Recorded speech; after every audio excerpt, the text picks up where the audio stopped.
But आज जो हम करने जा रहे हैं वो ACL के पार्ट के अंदर हम डिफाइन करेंगे कि कौन सा पोर्ट, मीन आपको थोड़ा सा पोर्ट का नॉलेज होना चाहिए कि प्रोटोकॉल्स क्या हैं, और आप समझ चुके होंगे प्रोटोकॉल जो आपके वैन प्रोटोकॉल थे, RIP, IGRP, OSPF, वो डिफरेंट प्रोटोकॉल्स थे। आज हम बात कर रहे हैं पोर्ट्स की, ठीक है।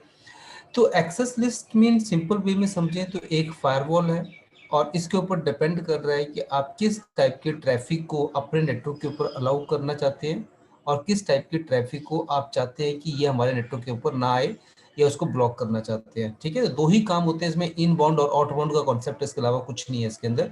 आपको नेटवर्क का नॉलेज होना चाहिए, राउटिंग का नॉलेज होना चाहिए। उसके बाद आपको जस्ट ये बता रहा है कि आपने किस पोर्ट के लिए ट्रैफिक को रूट करना है और किस पोर्ट के लिए आपने ब्लॉक करना है, एक तरह से। तो ये सिक्योरिटी का पार्ट है एक तरह से। यहाँ पे हमें बता रहा भी है कि इसके पेरीमीटर्स या फायरवॉल्स, इंटरनल राउटर्स, ये आपको मैंने बता ही दिया क्या कुछ है। इस डायग्राम को हम थोड़ा सा ध्यान से देखें तो मुझे दिखा रहा है कि इस कंपनी की फायरवॉल लगा हुआ है, और फायरवॉल के साथ इसका एक इंटरनल लोकल नेटवर्क है, और इसको एक्सेस करने वाले अनट्रस्टेड नेटवर्क के थ्रू भी इसको एक्सेस किया जा रहा है। और हम चाहते हैं कि आपके जो ईमेल सर्वर हैं और वेब सर्वर हैं ये कैसे एक्सेस हों। तो यहाँ पे आप ध्यान में देखें कि आपका ईमेल सर्वर्स और वेब सर्वर्स, आपको पता है कि ईमेल क्या होता है, वेब क्या होता है एक तरह से। लेकिन यहाँ पे समझने वाली बात क्या है, कंपनी वैसे कभी भी जो हम यूज कर रहे हैं, हम राउटर्स के ऊपर फायरवॉल लगा रहे हैं एक तरह से, ये एक सॉफ्टवेयर बेस्ड फायरवॉल्स होती हैं एक तरह से। लेकिन कंपनी आज की डेट में हार्डवेयर बेस्ड फायरवॉल्स यूज करती हैं। आपका सोनिक हो सकता है, आपका वॉच गार्ड हो सकता है, फोर्टिनेट हो सकता है, अदर्स हो सकती हैं एक तरह से, ठीक है। तो बहुत सी फायरवॉल्स आती हैं जो हमारे राउटर के आगे लगती हैं, और उसके ऊपर हम डिफाइन करते हैं कि जब भी इंटरनेट के थ्रू कोई ट्रैफिक आए या इंटरनेट से कोई ट्रैफिक बाहर जाए, तो वो उस वॉल के ऊपर चेक करे कि उसको आगे पास करना है या उसको लॉक करना है एक तरह से। समझ पा रहे हैं कंसेप्ट? तो मीन यहाँ पे समझने वाली बात क्या थी कि जो आपका डीएम जोन है उसके अंदर हमें दिखा रहा है कि आपकी इंटरनल नेटवर्क के अंदर दो नेटवर्क चल रहे हैं, सॉरी दो आपकी सर्वर चल रहे हैं, ईमेल और वेब सर्वर्स। तो आपको यहाँ पे ध्यान में रखना है कि वेब सर्वर आपका हो सकता है 80 पोर्ट के ऊपर आपका काम कर रहा हो, या आपका ईमेल जो सर्वर है आपका वो 25 पोर्ट के ऊपर काम कर रहा है एक तरह से। तो आपने आपको समझ आ गया कि हमने सारा ट्रैफिक को हम लॉक कर देते हैं, तो कोई भी यूजर ना तो इसको पिंग कर पाएगा, ना ही कुछ कर पाएगा इसके साथ। लेकिन मुझे कहा कि हाँ आप पिंग कर सके, कोई इशू नहीं है हमारे लिए, लेकिन आप मेरे वेब सर्वर से या मेरे मेल सर्वर से आपको कोई भी मेल सर्विस ना मिले, सिर्फ मेरे इंटरनल लोगों को ही मेल सर्विस मिले, या बाहर से सिर्फ या जो जेन्युइन क्लाइंट्स हैं उन्हीं को ही मेल सर्विस मिले। तो आप यहाँ पे डिफाइन करेंगे कि आपका पोर्ट 25 के ऊपर किस टाइप के ट्रैफिक को आपने लैंड करना है एक तरह से। तो ये कहाँ पे डिफाइन कर रहे हैं आप? फायरवॉल के ऊपर डिफाइन कर रहे हैं एक तरह से। तो ये ध्यान में रखना है आपने कि आपका लोकल नेटवर्क है, और लोकल नेटवर्क के साथ या आपके बाहर नेटवर्क के साथ आपके सर्वर्स होंगे, और उस सर्वर्स के ऊपर आपका कौन सा पोर्ट है, उस पोर्ट को आपने कैसे अलाउड नहीं करना है, वो काम आपका इसके ऊपर आता है। जब हम ACLs के ऊपर काम करते हैं तो मैं थोड़ा यहीं पे ले लेता हूँ थोड़ा सा। मैं यहाँ पे बात करूँ तो यहाँ पे जो हमारा एक्सेस लिस्ट है, एक्सेस लिस्ट क्या है? अब मैंने कहा कि कई टाइप की ACLs होती हैं हमारे पास, लेकिन मैं अभी जो जस्ट बात कर रहा हूँ कि आप जब हम ACL के ऊपर काम करें तो ACL को भी कुछ पार्ट में कैटेगराइज किया हुआ एक तरह से। तो इसमें जो हम यूज कर रहे हैं, इसमें आपका स्टैंडर्ड ACL आ रहा है,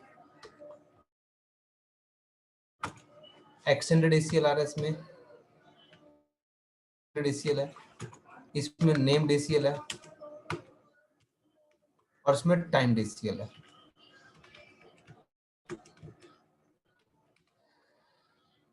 तो जब भी हम ACL की बात करते हैं तो ACL आपको पता लग गया कि हम क्या यूज कर रहे हैं, एक तरह की फायरवॉल को यूज कर रहे हैं। और जब भी हम इस फायरवॉल को लगाना है राउटर्स के ऊपर, तो हमारे पास ऑप्शंस हैं कि आपने स्टैंडर्ड फायरवॉल लगाना है, एक्सटेंडेड लगाना है, नेम लगाना है, टाइम लगाना है एक तरह से, ठीक है। अब हमें समझना पड़ेगा कि जो स्टैंडर्ड ACL है वो है क्या एक्चुअली।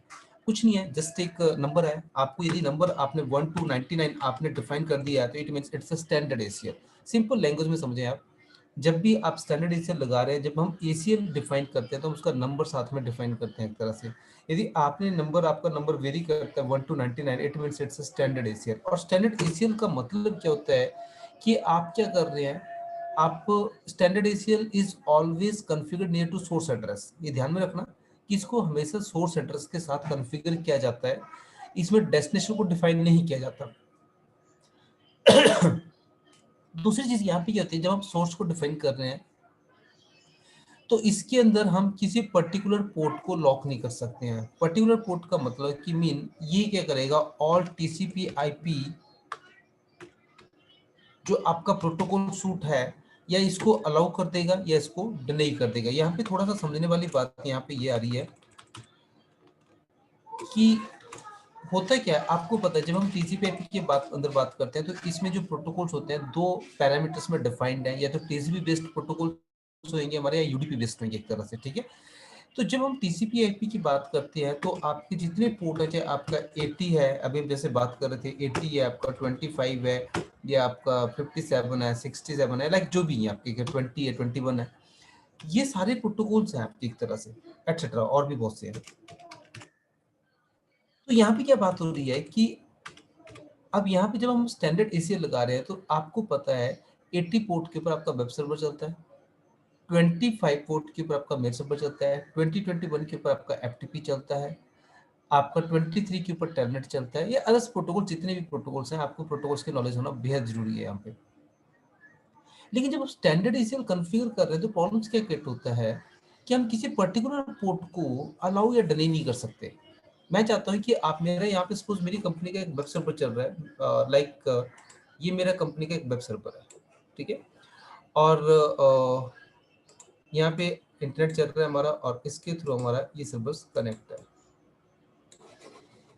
अब ये वेब सर्वर है तो आपको पता है कि ये किस पोर्ट के ऊपर काम कर रहा है, HTTP पोर्ट के ऊपर काम कर रहा है। तो HTTP क्या है, एक पोर्ट है, और ये पोर्ट किस नंबर पे काम करता है, पोर्ट 80 के ऊपर काम कर रहा है एक तरह से। अब कंपनी कहती है कि यार आप ऐसा करो कि आप एक फायरवॉल लगाओ और आप यहाँ पे डिफाइन करें कि कौन क्लाइंट या किस नेटवर्क से आपके नेटवर्क के ऊपर रिक्वेस्ट है और किस नेटवर्क से ना आए। यहाँ पे सपोज मेरे राउटर्स लगे हुए हैं, हो सकता है मेरे यहाँ भी राउटर लगाओ। तो यहाँ पे मीन अब जब भी कोई रिक्वेस्ट किसी भी नेटवर्क से आती है तो हम डिफाइन करें कि कौन क्लाइंट जब भी मेरे सर्वर को रिक्वेस्ट करे तो किस टाइप की सर्विस को वो आगे पास करे और किस टाइप की सर्विस को वो ब्लॉक करे। तो मैंने यहाँ पे मैंने इस सर्वर के अंदर 80 पोर्ट को बंद करना था, बट आपने स्टैंडर्ड ACL लगा दिया। अब जब स्टैंडर्ड ACL लगा दिया आपने और स्टैंडर्ड ACL के अंदर आप चाहते थे कि जो मेरा ये पर्टिकुलर कंप्यूटर है वो उसके वेब सर्वर को एक्सेस ना करे, लेकिन आप ऐसा नहीं कर सकते हैं। जब भी आप ये लगाएंगे उस सर्वर्स के या उस नेटवर्क के जितने भी पोर्ट्स होंगे वो सारे के सारे आपके उस पर्टिकुलर नेटवर्क के पर्टिकुलर सर्वर्स के लिए सारा का सारा जो नेटवर्क है, सारे सारे पोर्ट है, वो लॉक हो जाएंगे एक तरह से। समझ पा रहे हैं कि नहीं? मीन आप यहाँ से बैठ के ना तो पिंग कर सकते हैं इसको, ना ही इसका रिमोट डेस्कटॉप ले सकते हैं, ना ही इसके वेब सर्वर को एक्सेस कर सकते हैं। क्यों? क्योंकि आपने एक स्टैंडर्ड ACL लगाया और इसके अंदर आपने डिनाई कर दिया है कि इसको नेटवर्क को सॉरी इस सिस्टम को बाहर से कॉल ना किया जा सके। लेकिन आप ये डिफाइन नहीं कर पाए कि किस पोर्ट को आपने डिनाई करना है, आप ऐसा डिफाइन नहीं कर सकते इसके लिए। क्लियर है? तो मीन आप ना तो टेलनेट कर पाएंगे, ना ही मेल ले पाएंगे, कुछ नहीं ले पाएंगे इस कंप्यूटर से। ये मतलब होता है स्टैंडर्ड ACL का। जब आप एक्सटेंडेड ACL की बात करते हैं तो एक्सटेंडेड ACL इज ऑलवेज, इसका पहली बात तो नंबर जो वेरी करता है वो 100 टू 199 के बीच में कोई भी नंबर दे रहा है तो it means it's extended ACL। और it configured in between any fair source to destination, कहीं भी आप इसको लगा सकते हैं एक तरह से। इसके लिए रिक्वायर्ड नहीं है कि नीड टू सोर्स लगाना है, ऐसा कुछ नहीं है इसके लिए। एंड सेकेंडली इसके अंदर अच्छी बात ये भी है कि हम इसके अंदर पर्टिकुलर पोर्ट को अलाउ या डिनाई कर सकते हैं एक तरह से। पर्टिकुलर पोर्ट जैसे मैं चाहता हूँ कि आप मेरे सिस्टम का रिमोट डेस्कटॉप ले सकें लेकिन आप मेरे सिस्टम को पिंग ना कर सकें। क्लियर है? तो मैंने क्या किया, पिंग को डिनाई कर दिया, पिंग मेरा लॉक है और मेरा आपका जो वेब सर्वर है मैंने उसको अलाउ कर दिया। तो मैं आप कुछ भी, अब आपको पता है पिंग किस पोर्ट पे काम कर रहा है, HTTP किस पे काम कर रहा है, आप जिस चीज को अलाउ करना है डिनाई करना है आप कर सकते हैं एक तरह से। समझ आ गई चीज? किस ACLs के अंदर, एक्सटेंडेड ACLs के अंदर आप इसको कहीं भी लगा सकते हैं in between source to destination.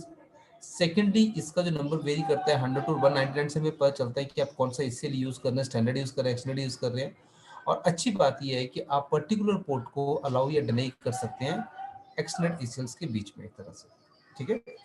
यदि आप नेम्ड एचसीएल यूज करते हैं तो नेम्ड एचसीएल में भी दो टाइप की एचसीएल यूज होती हैं, एक इसमें स्टैंडर्ड नेम्ड एचसीएल आती है और एक एक्सटेंडेड नेम्ड एचसीएल आती है। यानी कि जब आप स्टैंडर्ड अपना नेम्ड एचसीएल यूज कर रहे हैं तो नेम्ड एचसीएल को भी दो पार्ट में डिफाइन किया गया है, स्टैंडर्ड नेम्ड एचसीएल और एक्सटेंडेड नेम्ड एचसीएल। यदि आप स्टैंडर्ड नेम्ड एचसीएल यूज करते हैं, सेम चीज है, सिर्फ फर्क ये आ गया यहाँ पे कि आपका जो नंबर आ रहा है, नंबर की जगह पे नाम आ जाएगा, आपका नंबर की जगह पे नाम आ जाएगा। और सेम कंसेप्ट होएगा यदि आप स्टैंडर्ड नेम डेसिमल यूज करते हैं तो आपका आप किसी पर्टिकुलर पोर्ट को अलाउ या डिनाई नहीं कर सकते हैं। लेकिन आप एक्सटेंडेड नेम डेसिमल यूज करते हैं तो उसके अंदर आप पर्टिकुलर पोर्ट को अलाउ या डिनाई कर सकते हैं। कोई डाउट इसके अंदर? सेम चीज हमारा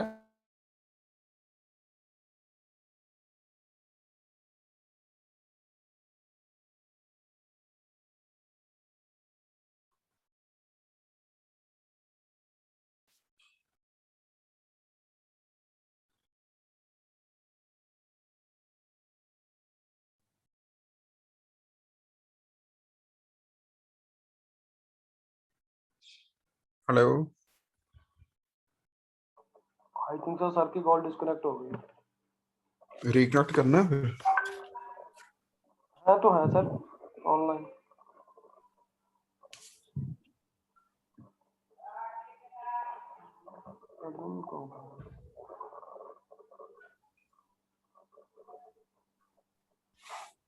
डिस्कनेक्ट करना पड़ेगा, डिस्कनेक्ट हो गए सारे। चलो ठीक है।